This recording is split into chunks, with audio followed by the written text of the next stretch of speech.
is KUGAN CASSIUS for IFL TV in association with Macklin Gym Marbella. We're in Berlin this afternoon for the Abraham vs Smith 2 press conference. 2 interviews in 2 days. Feels like the old days. From Chigwell to Berlin. Ah, sounds like a song. Yes. I just got interviewed by the Russian KUGAN CASSIUS. Yeah? Did you see that dude? Yeah, I saw it. It's good. Don't know really what I to make thought of I'd it. forgotten all the Russian that I learned, but I was picked up most of it actually. It's quite good. Percentage level, how much of the Did press you film conference? that presser? Yes. That's But I'm not putting it all out. I'm putting about half of it out. More emphasis obviously on you, Joe and Paul. Thanks, very nice of you.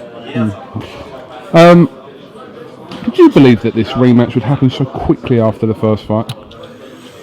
As in his next fight?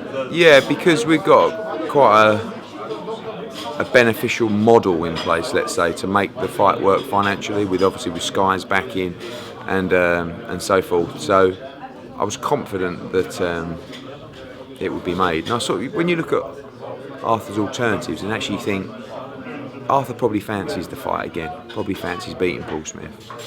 And if there's demand and he's able to take another voluntary, why not? And that's what happened. I think there was a lot of calls for the fight from fans, from Sky, and now Caller's got a new deal with Sat1 as well. I think the fight makes sense. I think it was a decent fight last time. It was close. Whether you thought Abraham nicked it or Smith nicked it or it was a draw, it was close.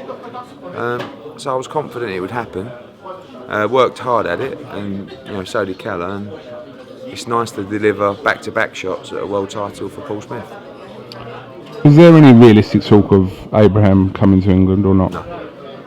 Why? Because they ruled it out? He has absolutely no interest whatsoever in coming to the UK unless it was like millions and millions and millions, which just isn't there.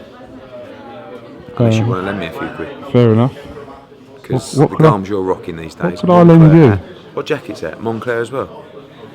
I don't know, what is it? I can't feel it. Someone tweeted the other day, now that KUGAN CASSIUS has got a few quid coming in, he just hasn't got the same desire anymore. Can I say something? I've always had money. Anyway. Well, when are you going to go pay-per-view on your YouTube channel?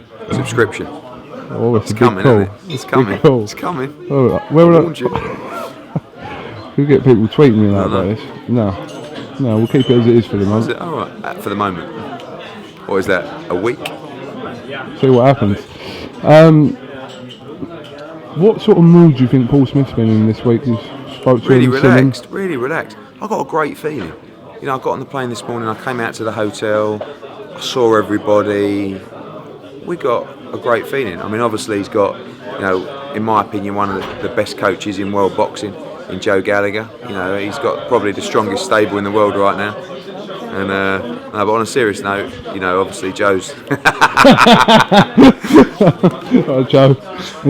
Joe's been with him since he flew out on Monday. Very, very confident. Very confident.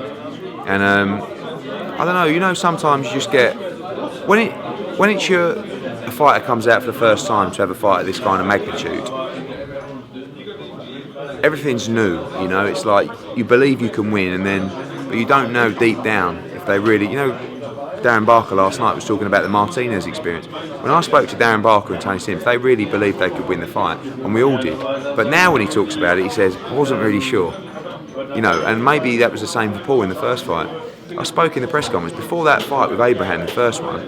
He signed with us, and because of all the rubbish that was going on around him, he had a 6-rounder and 8-rounder. One was a 6-rounder against Jamie Ambler, the other one was an 8-rounder that went 2 rounds. That was over 14 months. That was his preparation for Arthur Abraham. Now he shared a ring with him for 12 months, and he knows him inside out over that period. He really fancies it.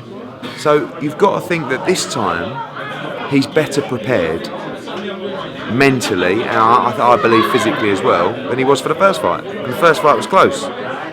Not sure it'll be the same kind of fight. I think Paul will be forcing the pressure a lot more, making him work a lot more. I think there'll be more exchanges, and I think.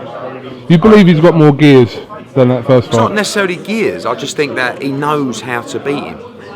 And before, maybe he thought he knew how to beat him, but now he looks back and says, "Well, when I was doing that," but he needed to work more because so many of those rounds were close, and when you're away from home or you're the challenger, those close rounds can sometimes go the other way.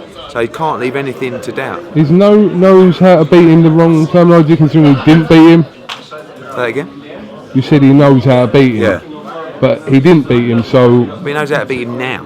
Right. So when he went into the first fight, they'll have a game plan. But now he's shared a ring with him. He knows, he's felt his power, he knows what he was good at, what he was bad at, and on reflection, now you can put a game plan together of how to beat someone a lot easier once you've shared a ring with him and seen the fight map out before your eyes. How can you not understand that? I mean, it's so simple. I explained that so well. Oh, you just explained it so well. But I did. That's all I wanted. To Joe normal, everyone would have understood what I said, apart from you. You're one of them funny moves, isn't you, Ed? See that? Alright, well listen. Look how tight Cal's jacket is. Look how tailored. Look. What do you know what? Do you know what? I want to do a part 2 of this interview. I want to get Calla involved. I want to find out why the Gal Groves isn't happening. Okay, you can do that. I'd love to know. Alright, let's get him over here, right there. Join us for part 2 of... we haven't not finished yet, have we? Oh, we can. No, I just want to involve him in the second thing. But obviously, so is Josh Warrington also on the bill this week as well. Yeah, great. I mean, Josh has done like 400 tickets. Leeds tickets are absolutely flying.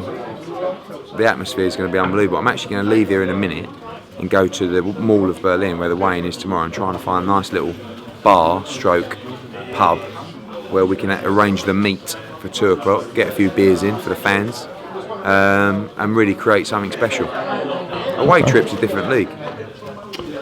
Frankie Gavin versus Chris Van Heerden. Good fight. Very good fight. Love that fight. It's a tough fight. Yeah. Very tough fight. But look, Frankie's going to box on March the 28th. He's ready. He's ready to headline in his hometown in a massive arena in a fight which I will be trying to make an eliminator for the IBF title, for Van Heerden's IBF international title. And it's a really, really tough 50-50 fight. I believe Frankie can win the fight. If he's going to operate at world level, he needs to win the fight. If he doesn't win, then he challenges for his European title.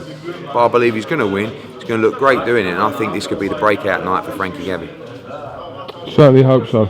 Alright, well listen, I'm going to grab Calla quickly, so you just stand there. Join us for part 2 of this interview. Might make me look a bit chubby. Don't worry, wait there.